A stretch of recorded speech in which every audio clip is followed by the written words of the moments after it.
الحمد للہ رب العالمین والعاقبۃ للمتقین والصلاة والسلام علی سید الانبیاء والمرسلین اما بعد فاعوذ باللہ من الشیطان الرجیم بسم اللہ الرحمن الرحیم۔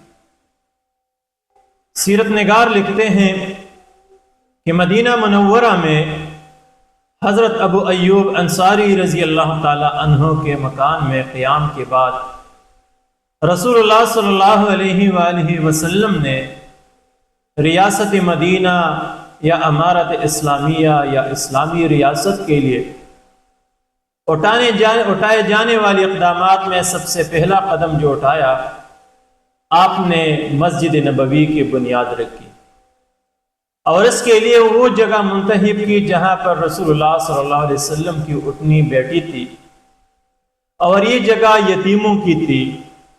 تو آپ صلی اللہ علیہ وآلہ وسلم نے بعوض ان سے وہ جگہ خریدی اور یہاں پر مسجد نبوی کی تعمیر شروع کی اور بنفس نفیس اس کی تعمیر میں شریک ہوئے۔ صحابہ کرام رضی اللہ تعالیٰ عنہ کے ہمراہ دیوار کی تعمیر یا چھت وغیرہ سب پیغمبر علیہ الصلوۃ والسلام ان مراحل میں شریک تھے۔ اب پیغمبر اسلام صلی اللہ علیہ وسلم کی زندگی کے اس اقدام پر اگر غور کیا جائے، تحقیق کی جائے کہ رسول اللہ صلی اللہ علیہ وآلہ وسلم نے اپنے گھر کی تعمیر سے قبل یا دیگر اقدامات سے قبل مسجد نبوی کی تعمیر کی جانب ترجیح کیوں دی یا توجہ کیوں دے دی؟ تو رسول اللہ صلی اللہ علیہ وآلہ وسلم کی زندگی پر غور و فکر کرنے کے بعد اندازہ ہوتا ہے کہ آپ صلی اللہ علیہ وآلہ وسلم کی زندگی میں مسلمانوں کے اجتماعی مسائل کو حل کرنے کے لیے تین چیزیں نمایاں ہیں۔ نمبر ایک، مقاصد یا باقاعدہ منصوبہ بندی۔ دوسری نمبر پہ ترجیحات کا تعین اور تیسری نمبر پہ مقاصد کے حصول کے لیے عملی جدوجہد۔ یہ تین خصوصیات، یہ تین صفات، یہ تین چیزیں رسول اللہ صلی اللہ علیہ وآلہ وسلم کی زندگی میں نمایاں ہیں۔ پیغمبر اسلام صلی اللہ علیہ وآلہ وسلم اس اسباب کی اس دنیا میں اسباب پہلے استعمال کرتے تھے، پھر اللہ پر توکل کرتے۔ تو اسباب کے استعمال کے لیے یا کسی مسئلے کے حل کے لیے پیغمبر خدا صلی اللہ علیہ وآلہ وسلم سب سے پہلے منصوبہ بندی کرتے تھے اور پھر اسی منصوبہ بندی کے دوران جتنی بھی اہم امور تھے آپ ترجیحات کا تعین کرتے تھے کہ ان میں سب سے پہلی چیز کون سی کرنی ہے، اور پھر اس کے حصول کے لیے فقط اللہ پر بھروسہ نہیں بلکہ اسباب کی اس دنیا میں اس کے لیے عملی اقدامات بھی کرتے تھے۔ تو رسول اللہ صلی اللہ علیہ وآلہ وسلم نے امارت اسلامیہ کے قیام کے لیے سب سے پہلا قدم یہ مسجد نبوی کی تعمیر اٹھائی۔ رسول اللہ صلی اللہ علیہ وآلہ وسلم نے مسجد نبوی کی تعمیر کی۔ اب مسجد نبوی کی تعمیر میں مقاصد کون سے کارفرما تھے، ان پر غور کرنے سے اندازہ ہوتا ہے اور اسلامی معاشرے میں مسجد کی اہمیت پر بھی روشنی پڑتی ہے، مسجد کی اہمیت بھی اجاگر ہوتی ہے کہ اسلامی معاشرے کے اندر یا اسلامی ریاست کے اندر مسجد کی اہمیت اور حیثیت کیا ہے۔ پہلے خصوصیت یہ ہے کہ مسجد یہ مسلمانوں کی عبادت گاہ ہے اور دنیا میں انسان کی تخلیق وما خلقت الجن والانس الا لیعبدون اللہ تعالیٰ کی عبادت کے لیے ہوئی ہے۔ تو انسان کی زندگی کا اولین مقصد یہ رب کائنات کی عبادت، پوجا پاٹ اور بندگی ہے۔ تو مسجد کی تعمیر اسی لیے ضروری ہے کہ انسان سب سے پہلے ابتدا اللہ کی عبادت سے کرے، یعنی یہ ایک عبادت خانہ ہے۔ یہاں پر اپنے رب کے ساتھ تعلق جوڑنا ہے، یہاں پر انسان کے اپنے رب کے ساتھ تعلق مضبوط ہو جاتی ہے۔ دوسرے نمبر پر ہم دیکھیں تو یہ مسجد مسلمانوں کی اجتماع گاہ ہے، یہاں یہ کسی فرد واحد کی نجی ملکیت نہیں ہوتی بلکہ اس میں سارے شریک ہوتے ہیں اور یہاں پر سارے مسلمان علاقائیت، قومیت، لسانیت، عصبیت سے بالا تر ہو کے بحیثیت مسلمان اور بحیثیت انسان جمع ہوتے ہیں۔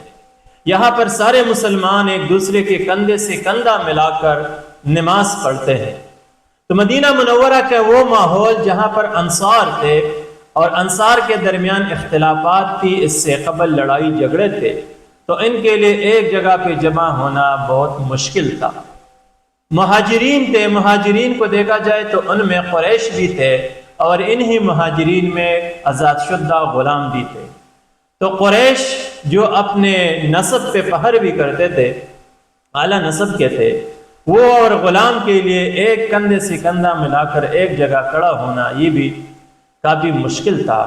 لیکن مسجد نبوی کے اندر نہ کوئی غلام تھا، نہ کوئی آقا تھا، نہ کوئی قریشی تھا، نہ کوئی آزاد شدہ غلام تھا، نہ مہاجر تھا، نہ انصار تھا، بلکہ بحیثیت مسلمان یہ سارے ایک دوسرے سے کندھے سے کندھا ملا کر نماز پڑھتے تھے۔ ایک ہی صف میں کھڑے ہو گئے محمود و ایاز، نہ کوئی بندہ رہا نہ کوئی بندہ نواز۔ تو یہاں پر یہ مسجد نبوی کی دوسری ضرورت یہ تھی کہ یہاں پر سارے مسلمان علاقائیت، قومیت، لسانیت اور عربیت سے بالا تر ہو کے ایک قوم کے طور پر جمع ہو جائے اور ایک قوم کے طور پر رہیں اور ایک قوم کے طور پہ اپنے رب کے سامنے کھڑے ہو کر عبادت کریں۔ اسی طرح ہم دیکھیں تو مسجد نبوی کی ضرورت بھی یہ تھی کہ یہاں پہ ایک مدرسہ تھا، مدرسہ صفہ۔ یہاں پر سارے مسلمانوں کی تعلیم و تربیت ہوتی تھی، یہاں پر لوگ سیکھتے تھے، تعلیمات اسلام لکھنا پڑھنا سیکھتے تھے، یہاں پر ہر کوئی آ کے اپنے ضرورت کے مسائل سیکھ لیتے تھے۔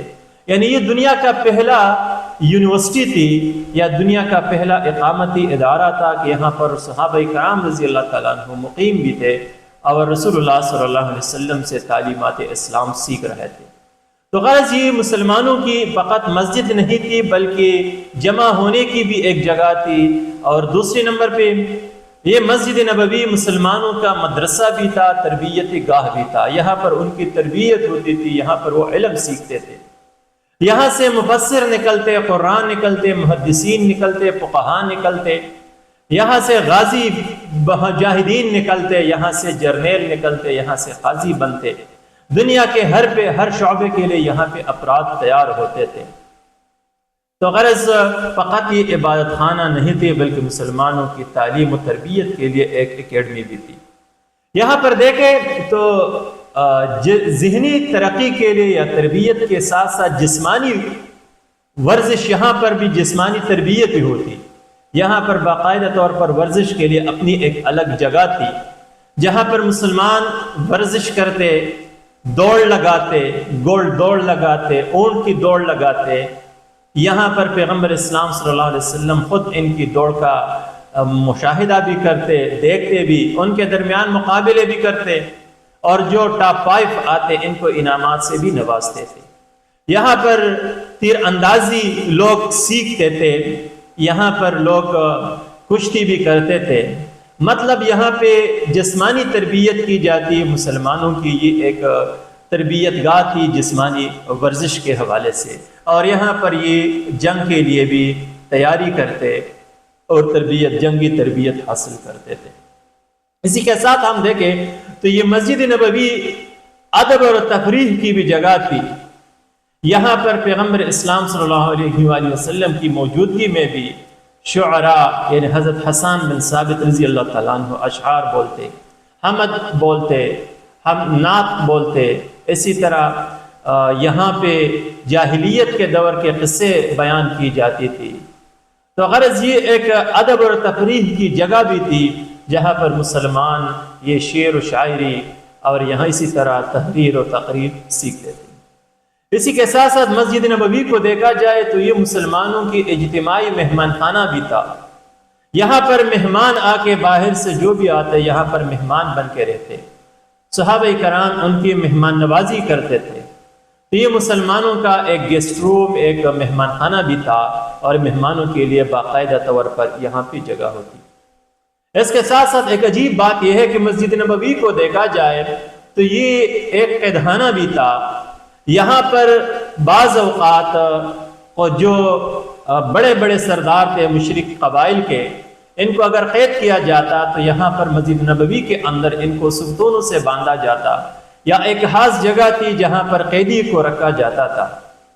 اب وہ قیدی جو سال ہر سال اسلام کے خلاف لڑتا تھا، تیغ و سنان اور تلوار کے ذریعے سے انہیں زیر نہیں کیا جا سکتا، لیکن مسجد نبوی میں کسی ستون کے ساتھ باندھنے یا کسی ایسی جگہ رکھنے جہاں پر وہ مسلمانوں کی دن رات کی سرگرمیاں، ان کی عبادت، ان کے محفلوں کو دیکھتا تھا، جو چند ہی دن قید میں گزار کے مسجد نبوی کے اندر یہ لوگ پھر اسلام کے شدائی بن جاتے، پھر پیغمبر اسلام صلی اللہ علیہ وسلم کے پیروکار بن کے ایمان اسلام قبول کرتے اور کلمہ پڑھ لیتے۔ تو وہ لوگ جو 10 12 15 سال تک تلوار کے ذریعے سے زیر نہ کیے جاتے، مسجد نبوی میں قیام کے بعد ان کو اتنا روحانی سکون مل جاتا کہ لوگوں کو کلمہ طیبہ نصیب ہو کے لوگ مسلمان ہو جاتے۔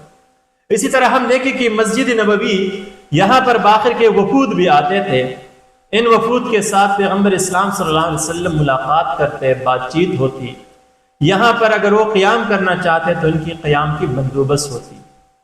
تو اس کے ساتھ ساتھ مسجد نبوی کی ایک کام یہ بھی تھا یہاں پہ کہ یہاں پر باہر سے آنے والے وفود کی مہمان نوازی کی جاتی، ان سے ڈائلاگ بحث مباحثہ کی جاتی اور ان کے لیے رہائش کا بندوبست کیا جاتا تھا۔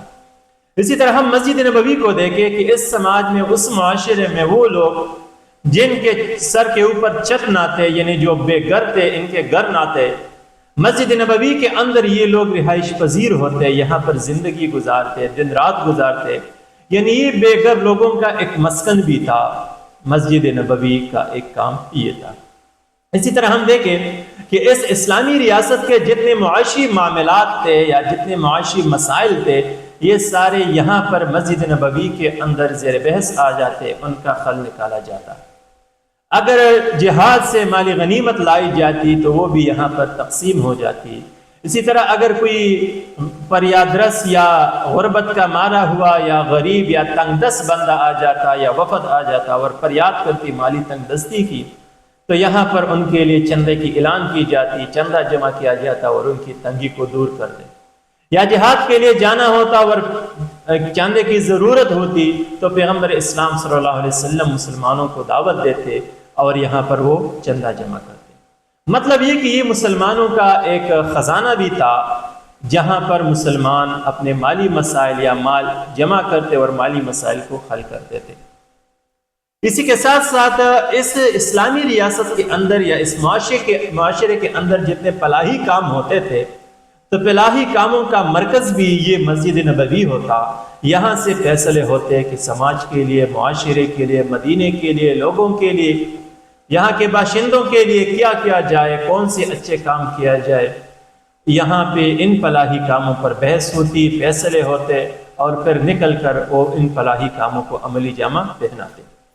اسی طرح ہم دیکھتے ہیں کہ مسجد نبوی پیغمبر اسلام یا مسلمانوں کے لیے ایک پارلیمنٹ ہاؤس بھی تھی۔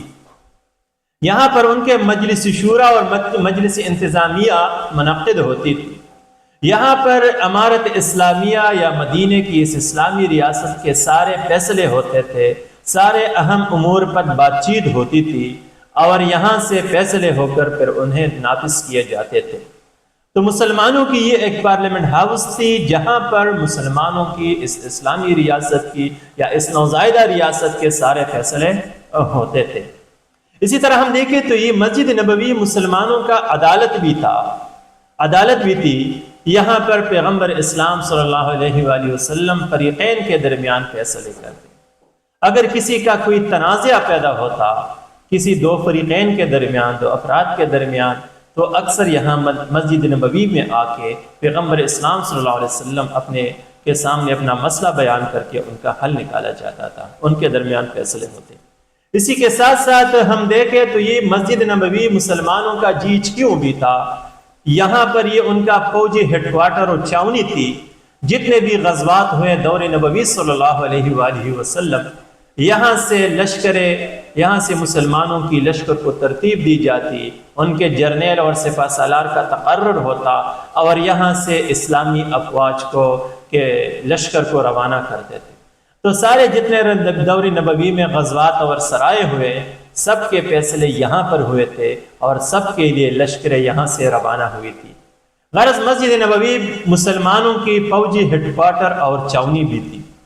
اسی طرح ہم دیکھیں کہ اس جہاد میں ان سرایہ میں جتنے بھی مجاہدین زخمی ہو جاتے ان کے لیے اکثر شفاخانہ یہی مسجد نبوی بھی ہوتا۔ مسجد نبوی کے ایک حصے میں ان مجاہدین ان زخمیوں کی باقاعدہ تیمارداری ہوتی، ان کا علاج معالجہ ہوتا۔ پیغمبر اسلام صلی اللہ علیہ وسلم اکثر ان کی نگرانی خود فرماتے، یعنی مسلمانوں کے لیے ایک شفاخانہ یا ہسپتال بھی کا کام بھی کرتا تھا۔ اسی طرح ہم دیکھیں کہ یہ مختلف قسم کی ان کے علاوہ بہت سی سرگرمیاں تھی جو مسلمان یہاں پہ پیغمبر اسلام صلی اللہ علیہ وسلم یہاں پہ سر انجام دیتے تھے۔ خلاصہ کلام یہ کہ دور نبوی صلی اللہ علیہ وآلہ وسلم میں پیغمبر اسلام صلی اللہ علیہ وآلہ وسلم نے سب سے پہلے مسجد نبوی کی بنیاد رکھی، مسجد کی تعمیر کی۔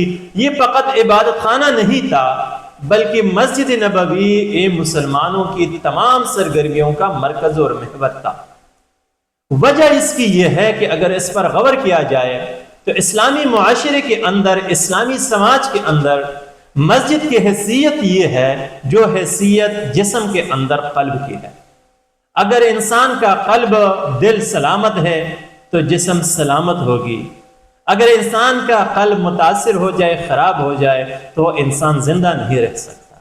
اگر مسلمانوں کو اپنا معاشرہ اور سماج کو زندہ رکھنا ہے، دیرپا رکھنا ہے اور امن رکھنا ہے، خوشگوار اور تر و تازہ رکھنا ہے تو ان کے لیے پہلا کام یہ ہے کہ وہ اپنی مسجد کی جانب توجہ دے دیں، اور جتنا ان کا مسجد فعال ہوگا، سرگرمیوں سے پر ہوگا، ان میں سرگرمیاں ہو تو اتنا وہ معاشرہ خوشحال اور پرامن، اسودہ خال اور تر و تازہ ہوگا۔ جن معاشروں میں، جن سماج میں، جن علاقوں میں، جن خطوں میں 1.5 اینٹ کی مسجدیں بنائی جائے، ہر محلے کے لیے، ہر قوم کے لیے، ہر قسم کے لوگوں کے لیے الگ الگ مساجد ہو ہر جگہ پہ، تو وہ ان علاقوں میں، ان خطوں میں، اس گاؤں میں، ان محلوں میں کبھی اتفاق پیدا نہیں ہو سکتی، کبھی خوشحالی اور آسودگی نہیں آ سکتی، کبھی تر و تازگی نہیں آ سکتی، کبھی ان لوگوں میں اتحاد و اتفاق قائم نہیں ہو سکتی۔ خلاصہ کلام یہ کہ پیغمبر اسلام صلی اللہ علیہ وآلہ وسلم کی زندگی سے ہم یہ سیکھتے ہیں کہ جس طرح اسلامی ریاست کی بنیاد، اسلامی ریاست کی تشکیل اور اس کی قیام و دوام کے لیے مسجد کی ضرورت اہم تھی، اولین تھی، اور رسول اللہ صلی اللہ علیہ وسلم نے سب سے پہلے ان کی جانب توجہ دی کہ ایک تو یہ انسان کی تخلیق کے مقصد کو عملی شکل دینے کی ایک جگہ ہے، اور دوسرا دنیا میں زندہ رہنے کے لیے، زندگی گزارنے کے لیے مسلمانوں کا ایک مرکز اور زندگی کا لازمہ ہے۔ تو اس سے یہ اندازہ ہوتا ہے کہ جس طرح رسول اللہ صلی اللہ علیہ وسلم کی زندگی میں مسجد نبوی کے اندر یہ سارے کام ہوتے تھے، آج فقط مسلمانوں نے مسجد کو یہ عبادت خانہ ٹھہرایا ہے اور یہاں پہ جلدی آ کے نماز پڑھ کے جلدی بھاگ جاتے ہیں۔ تو جس طرح مسجد کے اندر وقت کم ہے، سرگرمیاں نہیں ہے، اسی طرح مسلمانوں کے معاشروں سے وہ خیر ختم ہو چکی ہے جو اسلامی معاشروں کا زینہ اور خوبصورتی ہے۔ اگر مسلمان چاہتے ہیں کہ ان کے معاشرے واپس اسودہ حال ہو جائے، خوش ہو جائے، تو مسجد نبوی میں جو سرگرمیاں تھیں انہی سرگرمیوں کو آج کل ہم اپنے مساجد میں جاری کریں گے، اور یا ان کا کچھ نہ کچھ حصہ جاری کرنے کی کوشش کریں گے۔ انشاءاللہ تعالی اسلامی معاشروں میں وہ خیر و برکات دوبارہ پیدا ہوگی جو پہلے ابتدائی سابقین الاولین مسلمانوں کے دور میں تھی۔ رب کائنات سے ہماری دعا ہے کہ ہمیں مساجد کی اہمیت اور ضرورت کی سمجھنے کی توفیق عطا فرمائے۔ ان میں دور نبوی صلی اللہ علیہ وسلم کے اندر جتنی سرگرمیاں تھیں، ان سرگرمیوں کو جاری کرنے کی توفیق عطا فرمائے، حوصلہ ہمارے اندر پیدا کرے اور ہمیں مساجد کا حق ادا کرنے کی توفیق عطا فرمائے۔ وآخر دعوانا ان الحمد للہ رب العالمین۔